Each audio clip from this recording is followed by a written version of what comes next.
আল্লাহ চোখ দিছেন, মা বাবারে তাকায় দেখো সওয়াব। দুটো চোখ দিয়ে আল্লাহর কোরআন তাকায় দেখবা সওয়াব।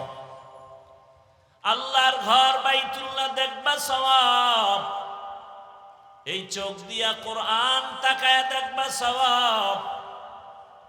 উলামায়ে আহলে হক, যে আলেমের বয়ান শুনলে, যার কাছে বসলে আখিরাতের কথা মনে হয়, আমলের জন্য দিল তৈরি হয়, এমন আহলে হক উলামাদের চেহারা দেখবা সওয়াব।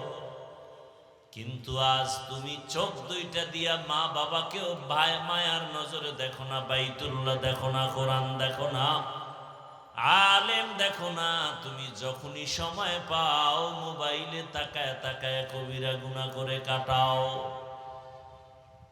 আর তুমি বলো শান্তি আসে না কেন? আমার সন্তানের উপরে বিপদ কেন? আমার ব্যবসার উপরে বিপদ কেন? ওরে বিপদ যেই পরিমাণ আসার প্রয়োজন ছিল, তার 1000 কোটি ভাগের 1 ভাগও আসে নাই। নবীদের উপরে এত পরিমাণ বিপদ। আল্লাহ পরীক্ষা নিছেন পয়গম্বর ইব্রাহিম আলাইহিস সালাম। তার নমুনা বর্তমান সামনে কোরবানি আদম নবী থেকেই শুরু হয়েছে। তবে আমরা বাস্তবে যা বেশি বেশি অনুসরণ করি ইব্রাহিম নবী। বাইতুল্লাহ হাজী সাবরা হজে গিয়া মক্কায় যত আহকামাত পালন করেন, 3 ব্যক্তির স্মৃতি স্মরণ করা হয়। ইব্রাহিম আলাইহিস সালাম, ইসমাঈল আলাইহিস সালাম, আম্মা জান হাজেরা আলাইহিস সালাম। আল্লাহ রাব্বুল আলামিন জমিনটা বানাবার পরে একটা ঘর বানাইলেন বাইতুল্লাহ। আল্লাহ তাআলা বাইতুল্লাহ বানানোর পর হজের এলান করার জন্য ইব্রাহিম নবীকে আদেশ দিলেন। ক্রমান্বয়ে ইব্রাহিম নবী দাওয়াত দিয়া এইবার সন্তান ইসমাইল সহ বাইতুল্লাহ নির্মাণ করেছেন। এই বাইতুল্লাহ নির্মাণ করার পর ইব্রাহিম নবী হজের এলান করেছেন। আর পয়গম্বর ইব্রাহিমের এলানে যারা লাব্বাইক বলেছে, তারা হজ না করে কবরে যাবে না। এরে আল্লাহর গোলাম, ইব্রাহিম নবী চলে গেলেন, ইসমাঈল নবী চলে গেলেন। শেষ পর্যায়ে ঈসা নবীর আগমন। ঈসা নবী আল্লাহ তাআলা আকাশে উঠায় নিলেন। ঈসা নবী বিদায়ের পরে রহমতের নবীর মাঝখানে 500 বছর পর্যন্ত কোনো নবী নাই। মানুষগুলো আল্লাহর ইবাদত বাদ দিয়া সব মূর্তি পূজায় লিপ্ত হয়ে গেল। শুধু তাই না, বাইতুল্লাহর মধ্যে 360টা মূর্তি ঢুকায় দিল। মূর্তি পূজা শুরু হয়েছে আদম আলাইহিস সালাম জমিন থেকে বিদায় হওয়ার 600 বছর পরে। দুনিয়াতে এমন এক পর্যায় হলো, ইবলিসের ধোকায় পড়ে মানুষ মূর্তি পূজা শুরু করলো। জমিনে এমন একটা মানুষ ছিল না যে মূর্তি পূজা করে নাই। মূর্তির সামনে নিয়া খোদা খোদা বলে সম্মান করত আর কিছু চাইতো। 600 বছর মূর্তি পূজা চলতে থাকলো। আদম নবীর বিদায়ের 1200 বছর পরে আল্লাহ পাক নূহ আলাইহিস সালামকে পাঠাইয়া দাওয়াতের কাজ করেছেন। মানুষের দ্বারে পয়গম্বর নূহ 950 বছর দাওয়াত দিয়া মাত্র 40 জন মানুষকে মূর্তি পূজার থেকে ফিরায় দিলেন। এই মূর্তি পূজা শুরু হয়েছে আদম আলাইহিস সালামের ইন্তেকালের 600 বছর পর। ক্রমান্বয়ে কমে আবার বাড়ে। রহমতের নবী আসার আগে 500 বছরে জমিনে কোনো মুরব্বী নাই। মক্কা মানুষ বড় দামি, মুশরিক হলেও বেঈমানরাও মক্কাটারে সম্মানের নজরে দেখত। বাইতুল্লাহ এমন এক সম্মানের ঘর, মক্কার মানুষ ওই সময় এত খারাপ, ইতিহাসের মধ্যে লেখে মক্কার মতো খারাপ মানুষ দুনিয়ার কোথাও ছিল না। এত খারাপ, এরা নিজেরা নারী আর পুরুষ উলঙ্গ হয় বাইতুল্লাহ তাওয়াফ করে। কেন? বলে আমরা যে গুনাহ করি কাপড় চুপুর পরে, এই কাপড় নিয়ে বাইতুল্লাহ পবিত্র, ওখানে যাওয়া যায় না। এই জন্য কাপড় চুপুর খুলে নারী পুরুষ একসাথে বাইতুল্লাহ যায়, তাওয়াফ করে। নাপাক কাপড় নিয়ে যাবে না। এটা কেমন হইল? একজনে পাগড়ির ফজিলতের বয়ান শুইনা লুঙ্গি খুলে পাগড়ি বাঁধল। এটা যেমন হয়, বাইতুল্লাহর মতো পবিত্র ঘরে নাপাক কাপড় নিয়ে যাওয়া যাবে না মনে করে সব খুলে উলঙ্গ হয়ে বাইতুল্লাহর পার্শ্বে যায়। কতটা নিকৃষ্টতম জাহেল!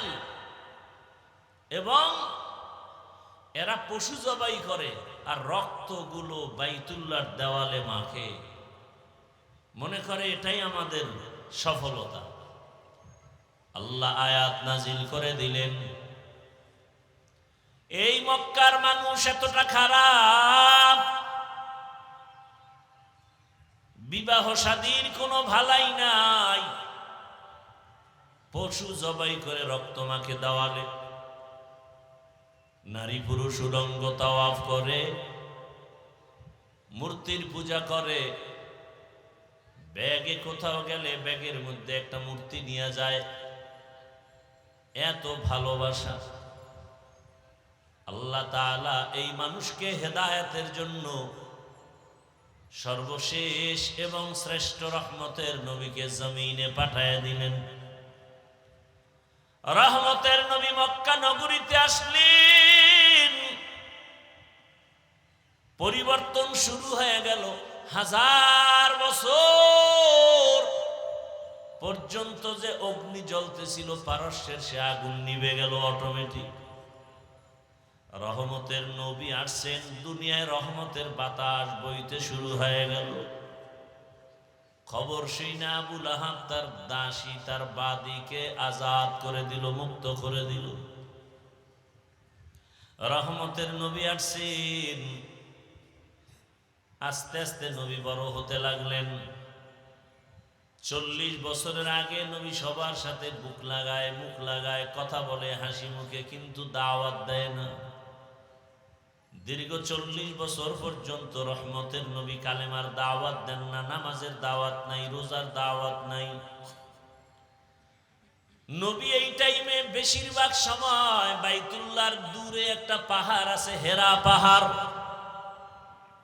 ওই পাহাড়ের গর্তে গিয়া নবী ধ্যান করতেন। ধ্যান আল্লাহর ভালোবাসা অর্জনের জন্য সাধনা করতেন। আমার কথাটা বুঝে থাকলে একটু জবাব দেন, বাইতুল্লাহর দাম বেশি নাকি হেরা পাহাড়ের দাম বেশি? বাইতুল্লাহর দাম। আল্লাহ কোরআনে বলেছেন, ইন্না আউওয়ালা বাইতিন উযিআ লিন-নাস লাল্লাযী বিবাক্কাতা মুবারাকান ওয়া হুদা মুবারাকান ওয়া হুদাল লিল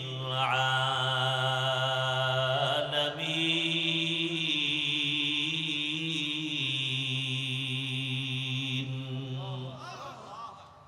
বাখা কুরআ কালামুল্লাহ বশনো কদিমাস্তি কদিমাস্তি নইনো। ভাইরা আমার, বাইতুল্লাহ এত দামি,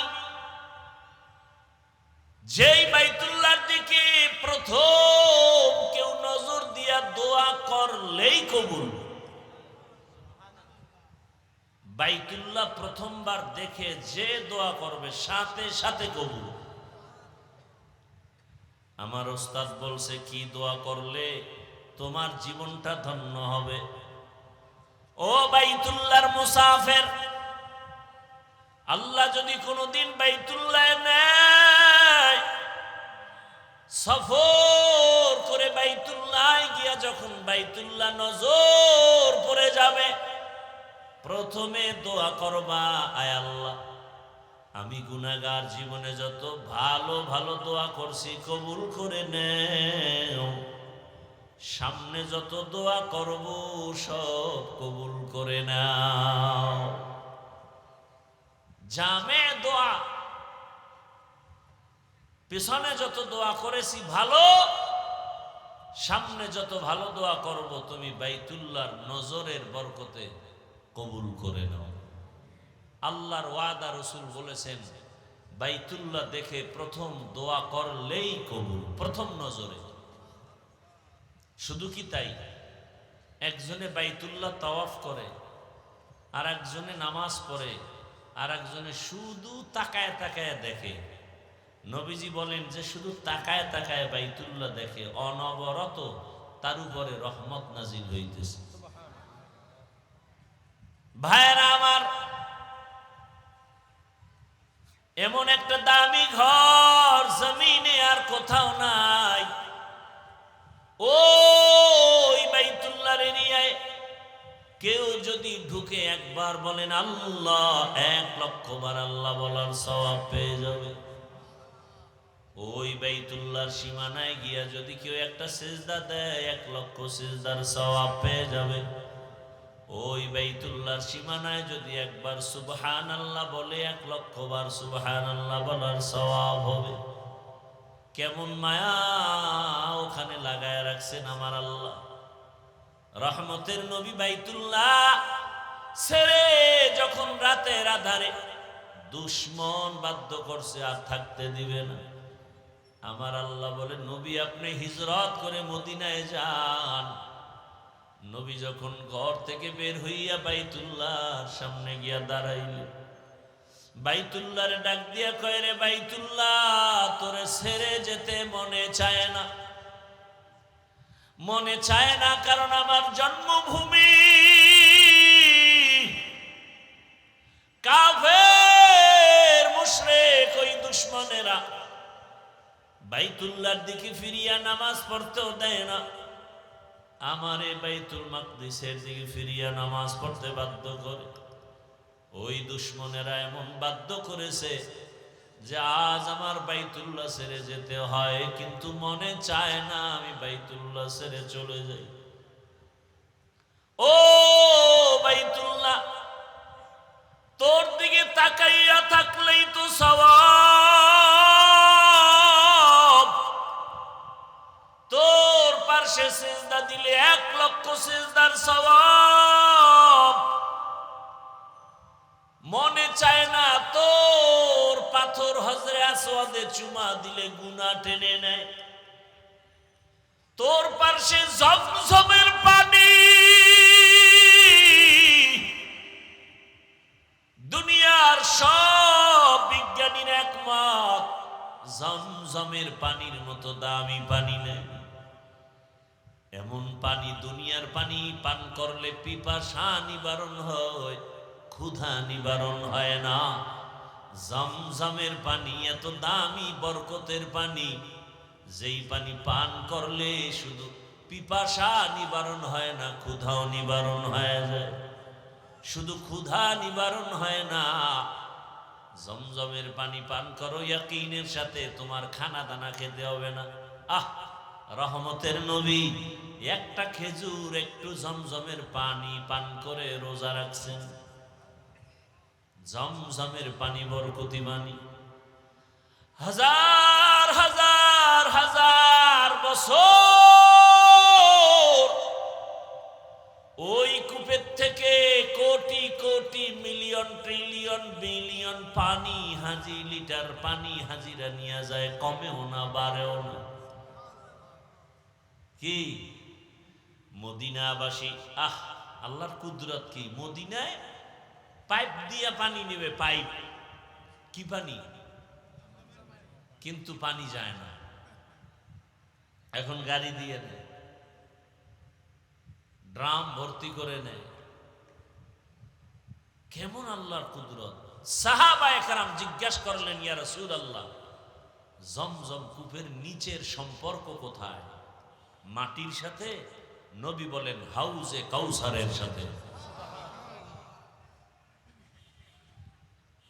হাউজে কাউসারের সাথে জমজমের সম্পর্ক। যেই হাউজে কাউসারের এক পেয়ালা পানি আমার রসুলের হাতে পান করলে আর পিপাসা থাকবে না। কিন্তু নবী বলেন এর থেকেও জমজমের পানি বড় দামি। ও বাইতুল্লাহ, মদিনায় যাইতে মনে চায় না, তোর পার্শ্বে জমজম কূপের পানি, তোর পার্শ্বেই তো মাকামে ইব্রাহিম,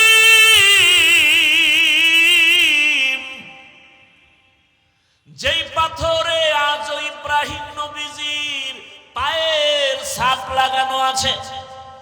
সুবহানাল্লাহ। না বেশি করে বিড়ি টানো তো ঘুমের ভিতরে মক্কা দেখবা।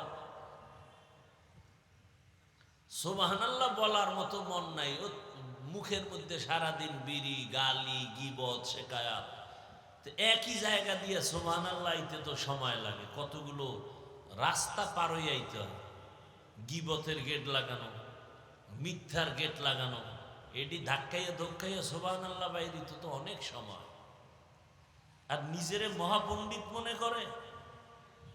আল্লাহ হেদায়াত দান করুন। ওগো নবীর উম্মতেরা,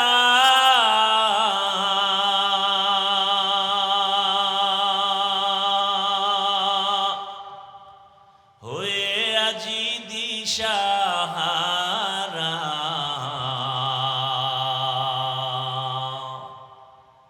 কোরআন হাদিসের চলো যখন যাহা চায় মনে, নবী বিনে কে তরবে পুলসিরত মিজানে, নবী বিনে কে তরবে পুলসিরত মিজানে, উম্মতের কান্ডারি নবী,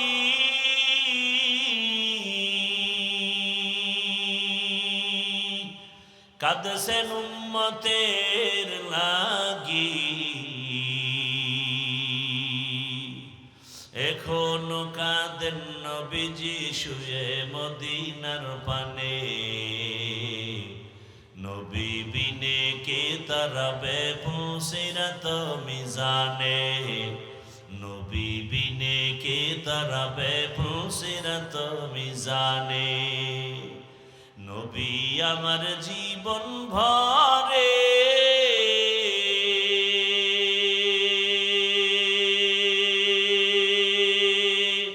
দিনের লাগি কষ্ট করে, দান দান শহীদ করিলেন উহুদেরই ময়দানে, নবী বিনে কে তরবে পুলসিরত মিজানে, নবী বিনে কে তরবে পুলসিরত মিজানে, ইমামুল আউয়ালিন আল আখিরিন, বহরে সদকা রহমাতাল লিল আলামিন, সৈয়দুল কওনাইন খতমুল মুরসালিন, আখির আমদ বুদে ফখরুল আউয়ালিন, শুধু ওজুদাস রহমাতাল লিল আলামিন, মসজিদে উশুদ হামারা এ জমিন। রহমতের নবী বাইতুল্লাহরে বেশি ভালোবাসছেন। কেমন যেন বাইতুল্লাহ থেকে মদিনায় যাইতেছিলাম, মনটার আকর্ষণ বাইতুল্লাহর দিকেই বারবার নজর পড়ে যায়। এরে নবীরা আশেক, ওই বাইতুল্লাহ এত দামি, যা দিয়ে তাকাইলে সওয়াব। আমি কালকে আমার এক কলিজার টুকরা, আমার মুরব্বী আল্লাহওয়ালা, তাকে বললাম হুজুর আমি অসুস্থ, কিন্তু ঔষধ খাইতেছি, ব্যাংকক পর্যন্ত গেলাম কিন্তু ভালো লাগে না। বলে কেন? আমি বললাম আমি প্রতি বছর বাইতুল্লাহ যাই, আমার 1000 কোটি 90% বিশ্বাস অন্তরে জমা হয়েছে। আমি যতবার বাইতুল্লাহ গেছি আসার পরে তেমন ঔষধ খেতে হয় না। আমার মনে চায় আমি বারবার বাইতুল্লাহে যাই। আমি বাইতুল্লাহে যাইয়া ওই হজরে আসওয়াদ পাথর আর দরজার মাঝখান জায়গাটা দোয়া কবুলের জায়গা মুলতাজাম। আল্লাহ রসুল বলে ওই জায়গায় বুকটা লাগাইয়া মালিকের ডাক দিবি, কারণ ওই জায়গায় ইব্রাহিম নবীর বুকটা লাগানো আছে, ইসমাইল নবীর বুক লাগানো আছে, কত নবী কত রাসূল আল্লাহর কত প্রিয় বান্দার বুকের চাপ লাগানো ওখানে।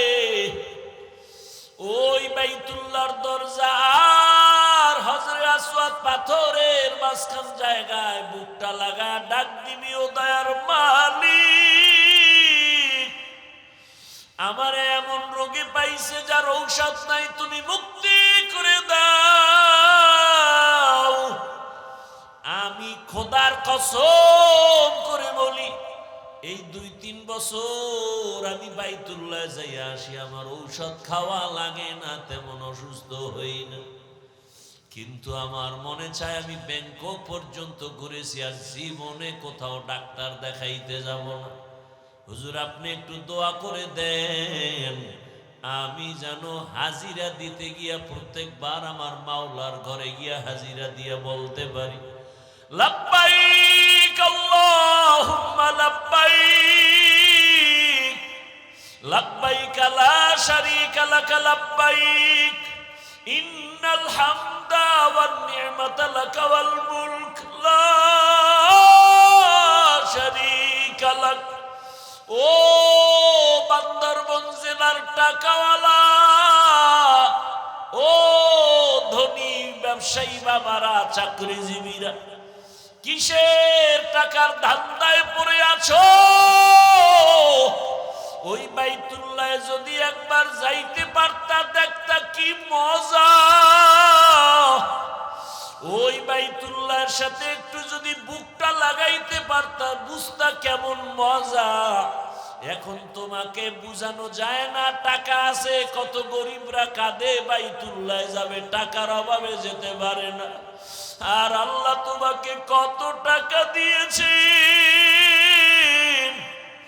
আমার জানা মতে কত ঢাকার হাজিওয়ালারা আছে টাকাওয়ালা, নিজেও বাইতুল্লাহে যায়, রমাজানেও যায়, হজেও যায়, আবার শত শত গরিবদেরকে বাইতুল্লাহর উমরায় পাঠায়, হজে পাঠায়।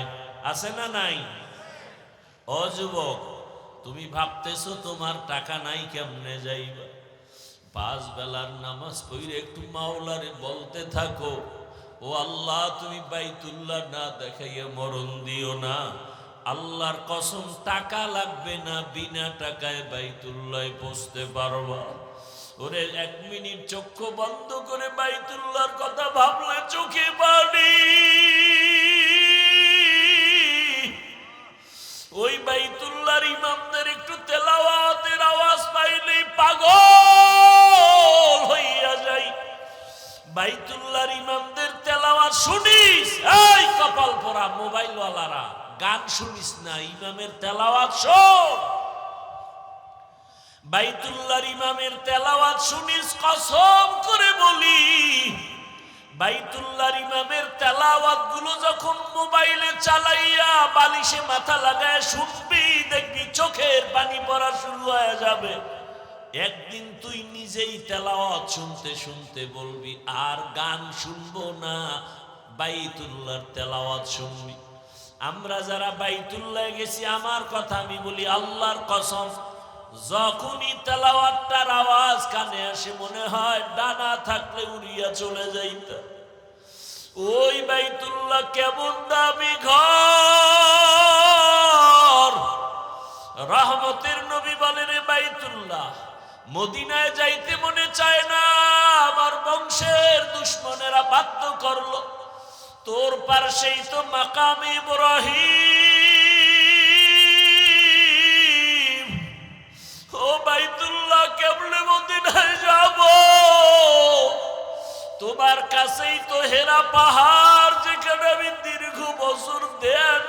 সময় কাটাইছি।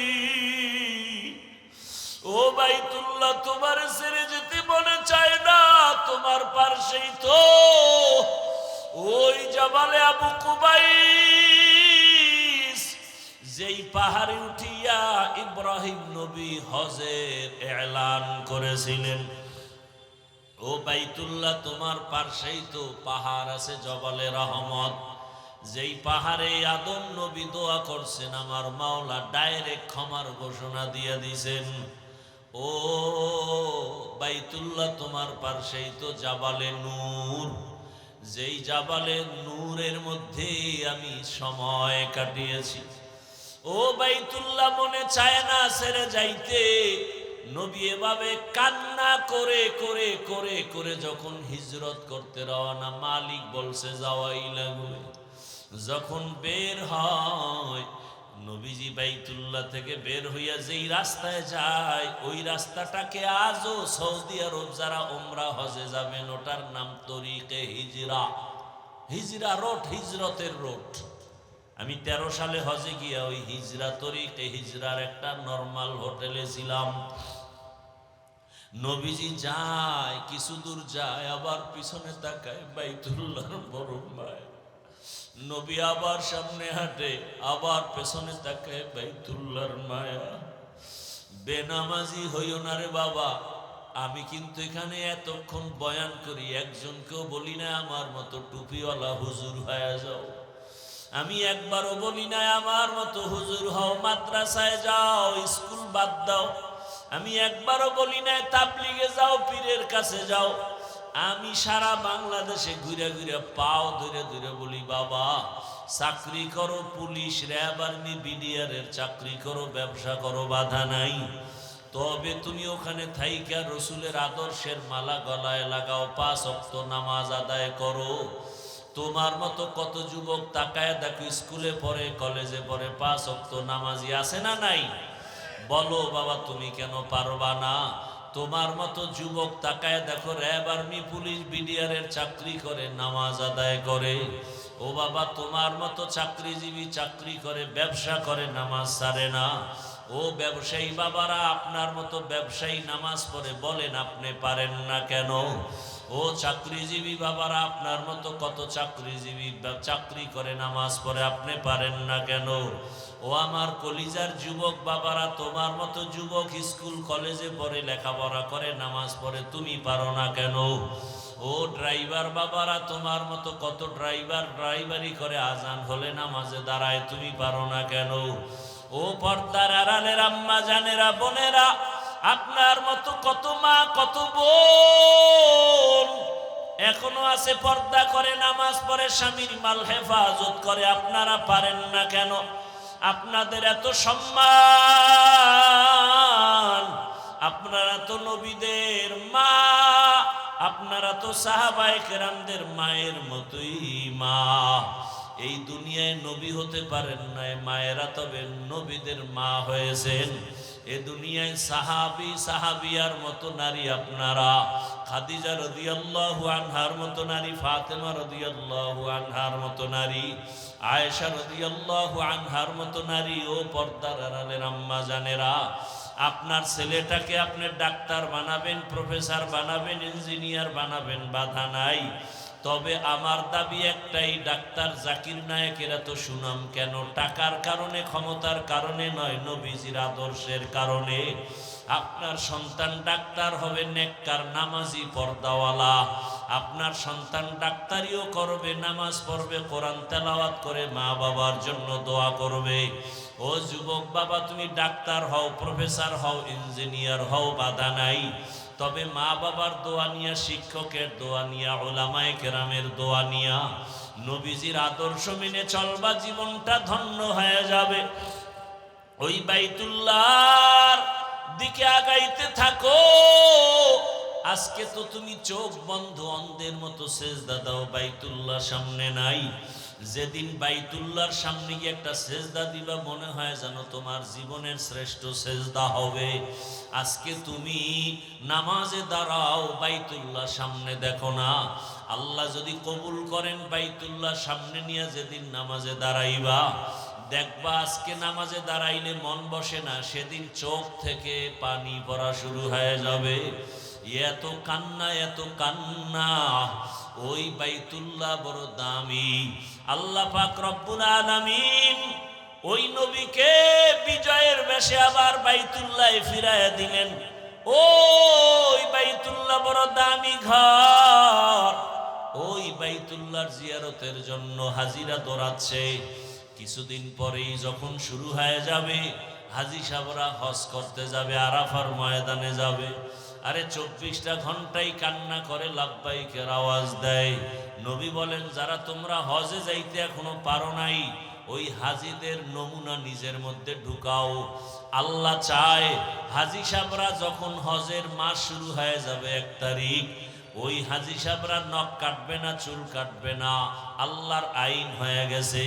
ও কোরবানি করনেওয়ালারা, তুমি যদিও হজ করতে পারো নাই, হাজিদের নমুনায় তুমিও চুল কাটিও না, নখ কাটিও না কোরবানির আগে। আমার আল্লাহ তোমাকে দেখে একটু মোহাব্বত করবে, মোহাব্বতের নজরে তাকাবেন।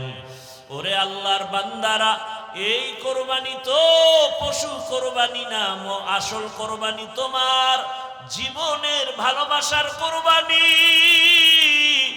আমার আল্লাহ চায় তোমার আমার দিলের কোরবানি।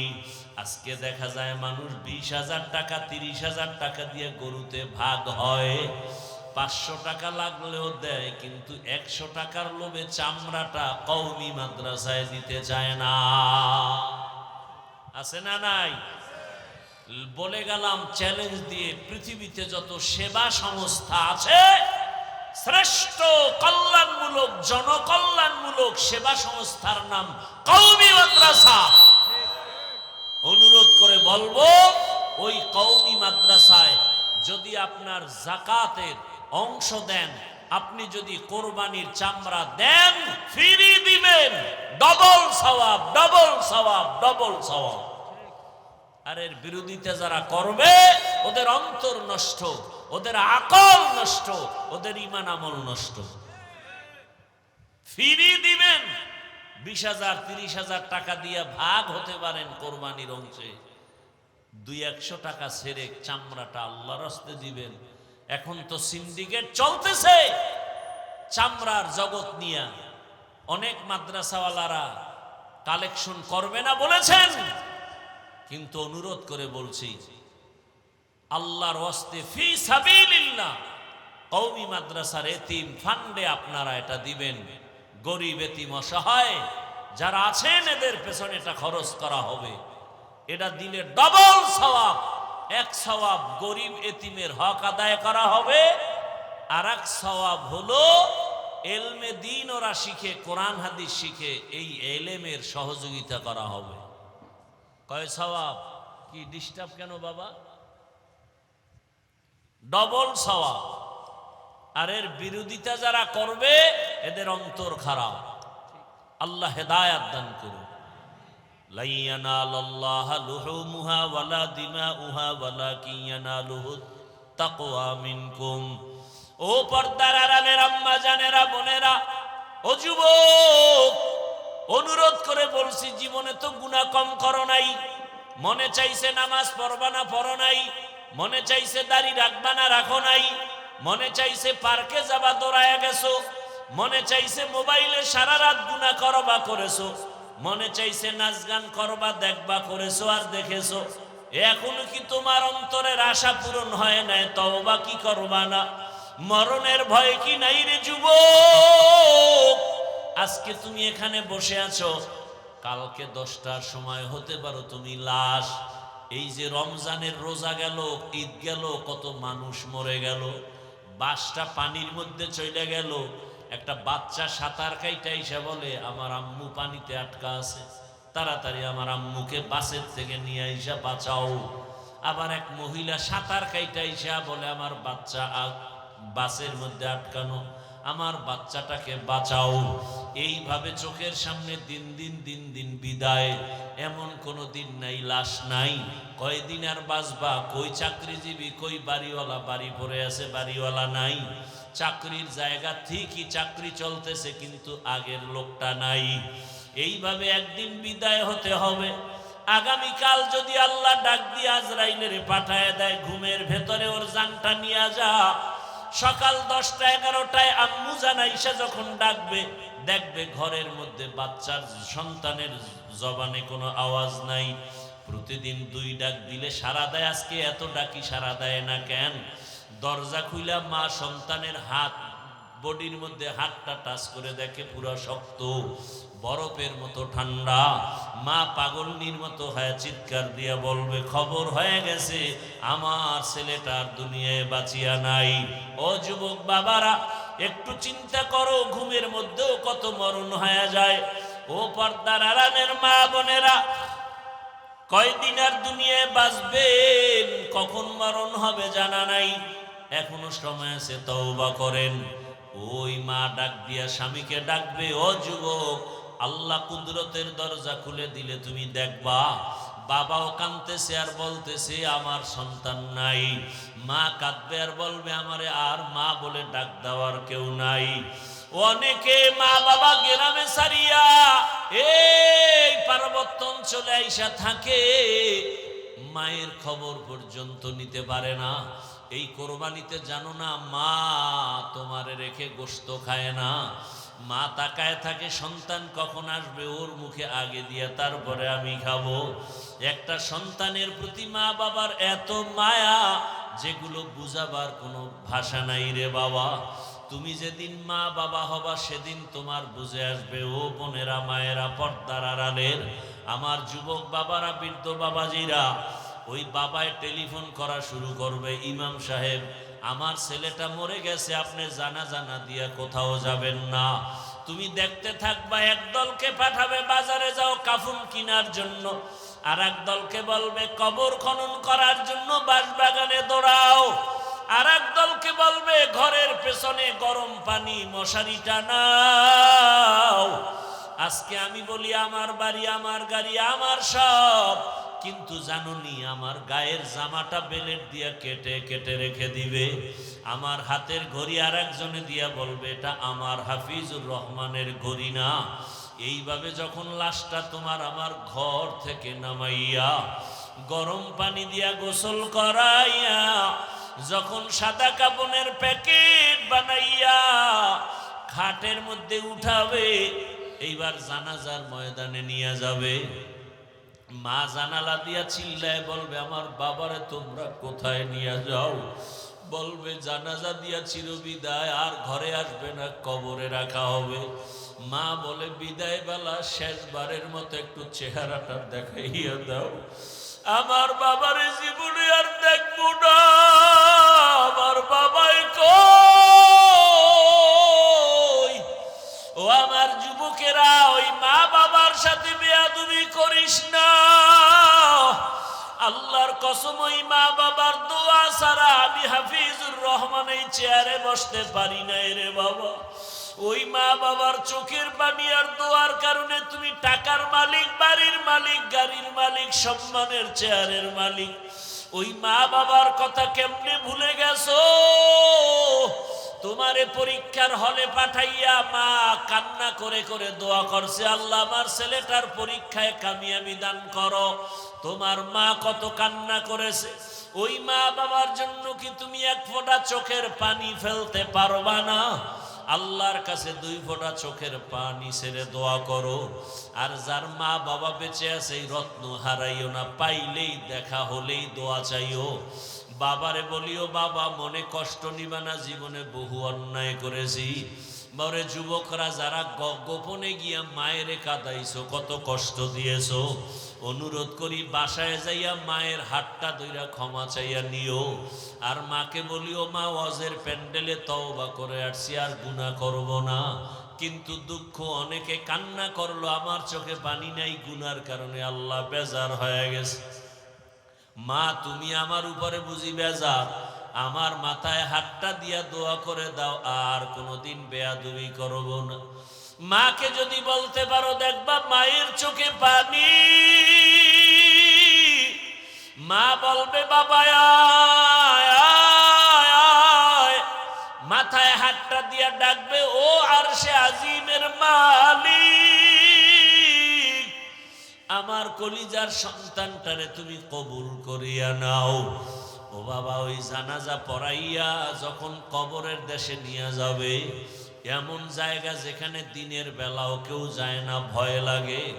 আজকে আমার ডানে বামে, তোমার ডানে বামে কত ভক্ত বৃন্দের অভাব নাই। একা একা চলতে পারো না, কত গার্ড আইসে তোমারে আগায় দেয়। কবরে রাখার পরে এমন হালাত হবে, মাটি পাড়ায়া পাড়ায়া দিয়া যখন বিদায় হবে, ওই কবরে কেউ নাই। অন্ধকার কবরে তখন ডানে মাটি, বামে মাটি, উপরে নিচে মাটি। দুইজন ফেরেশতা প্রশ্ন করতে আসবে, রবের পরিচয় দাও, ধর্মের পরিচয় দাও, রাহমাতুল লিল আলামিনের পরিচয় দাও। যারা দুনিয়াতে নবীর তরিকা মেনে, আল্লাহর হুকুম মেনে নামাজ আদায় করবে, দাড়ি রাখবে, পর্দা করবে, আল্লাহর পক্ষ থেকে ওরা জবাব দিতে পারবে। আর আল্লাহ খুশি হয় কুদরতের আওয়াজ দিয়ে বলবে, কবরটা বেহেশতের বিছানা দিয়া দাও। কিন্তু কপাল পোড়া আমরা যারা বেনামাজি, নামাজ ঠিক মতো পড়ি না, গুনাহ করি, দাড়ি নাই, নামাজ নাই, পর্দা নাই, মা বাবার সাথে ভালো ব্যবহার নাই, এই বেনামাজি অবস্থায় যদি কবরের ডাক আসিয়া যায়, ওই কবরে যখন প্রশ্ন করা হবে, বেনামাজি একটা জবাব দিতে পারবে না, বারবার বলবে হা হা লা আদরি, আফসোস আমি কিছুই জানি না, কিছুই জানি না। নবীজি বলেন, আমার আল্লাহর কুদরতের আওয়াজ, ও ফেরেশতা, এই নাফরমানকে আর সুযোগ দেওয়া হবে না, ওই কবরে জাহান্নামের আগুন জ্বালা দাও। ওই কবরের মাটি দুই পার্শ্ব থেকে জোরে জোরে চাপ দিবে। আম্মা জান আয়েশা রাদিয়াল্লাহু তাআলা আনহা বলে, আমি প্রায় সময় দেখতাম আমার রসুল আমার রুমে বসে গুনগুন করে কান্না করতেন। আমি মাঝে মাঝে জিজ্ঞাসা করতাম, ইয়া রাসূলুল্লাহ, আপনি আমার রুমে বসে কান্না করেন কেন? মায়ার নবী কান্না করতেন আর বলতেন, আয়েশা, হাসরের মাঠে কঠিন অবস্থার কথা মনে পড়লে আমি চোখের পানি রাখতে পারি না। যে এমন কঠিন হবে, নবীরা পর্যন্ত উম্মতের কথা ভুলিয়া নিজেদের জন্য কান্না করবেন। মুসা নবী কাঁদবেন, ঈসা নবী কাঁদবেন, ইব্রাহিম নবী কান্না করবেন। ওই সময় উম্মতেরাও পাগলের মতো দৌড়াবে। সূর্যের গরম সহ্য করা যায় না, জাহান্নামের আওয়াজ সহ্য করা যায় না। কোথায় যাবে সুপারিশের জন্য? যেখানে যাবে নিরুপায় হয়ে যাবে, ব্যর্থ হইয়া সর্বশেষ এরা মুহাম্মদের তালাশ করবে, কোথায় পাওয়া যায়। আম্মা জান আয়েশা বলেন, ইয়া রাসূলুল্লাহ, কঠিন সময় আপনাকে কোথায় পাওয়া যাবে? নবী বলেন, আমি আমার মাওলার দরবারে মাকামে মাহমুদে সেজদায় পড়ে কাঁদবো। মুসা নবী নিজের চিন্তায় কাঁদবেন, ঈসা নবী নিজের চিন্তায় কাঁদবেন, ইব্রাহিম নবী নিজের চিন্তায় কাঁদবেন। আর আমি মুহাম্মদ আমার চিন্তায় একবারও কিছুই বলবো না, আমি বারবার কাঁদবো আর বলবো, আমার উম্মত, আমার উম্মত, আমার উম্মত। ও নবীর উম্মতের দল, আল্লাহর কোরআনটা মিথ্যা মনে করিও না, নবীর কথা মিথ্যা মনে করিও না, ওলামায়ে কেরামের কথা মিথ্যা মনে করিও না। এখনো সময় আছে, তওবা করো, নবীর তরিকা মেনে চলো। নবীর শাফাআত ছাড়া জান্নাত হবে না। জীবনে গুনাহ তো কম করো নাই, আজকে আল্লাহর কাছে তওবা করো। আর নামাজ ছাড়বা না, দাড়ি কাটবা না, বেপরদায় চলবা না। মা বাবার দোয়া, শিক্ষকের দোয়া, উলামায়ে কেরামের দোয়া নিয়ে নবীর সুন্নত অনুযায়ী চলবা। ও যুবকেরাও তওবা করো, ডাক্তার হও, নামাজ ছাড়িও না, ইঞ্জিনিয়ারিং পড়ো, নামাজ ছাড়িও না। ঢাকা কলেজে গিয়ে দেখো কত ছেলেরা কলেজে পড়ে, পাগড়িওয়ালা, নামাজির অভাব নাই, তুমি পারবা না কেন? আল্লাহর কাছে তওবা করো। ও মা বোনেরাও তওবা করেন, আর নামাজ ছাড়বেন না, বেপরদায় চলবেন না, স্বামীর মাল হেফাজত করবেন, খেয়ানত করবেন না। আল্লাহ আমাদের তওবা যদি খাঁটি অনুমতে করতে পারি, আল্লাহ জীবনের গুনাহ মাফ করে দিবেন। মরিয়া গেল আর নামাজ ছাড়বো না, দাড়ি কাটবো না, বেপরদায় চলবো না। তওবা করার মতো যদি কারো অন্তর তৈরি হয়, মুনাফিকি না থাকে, যাদের খাঁটি নিয়ত আছে, দুটো হাত আল্লাহকে দেখাইয়া দাও। আয় আল্লাহ, হাতগুলো কবুল করে নেন, তওবা কবুল করে নেন। তওবার উপরে মজবুত হইয়া চলার তৌফিক দান করেন, আমিন। আলহামদুলিল্লাহি রাব্বিল আলামিন والصلاة والسلام على سيد الأنبياء والمرسلين وعلى آله وأصحابه أجمعين يا أرحم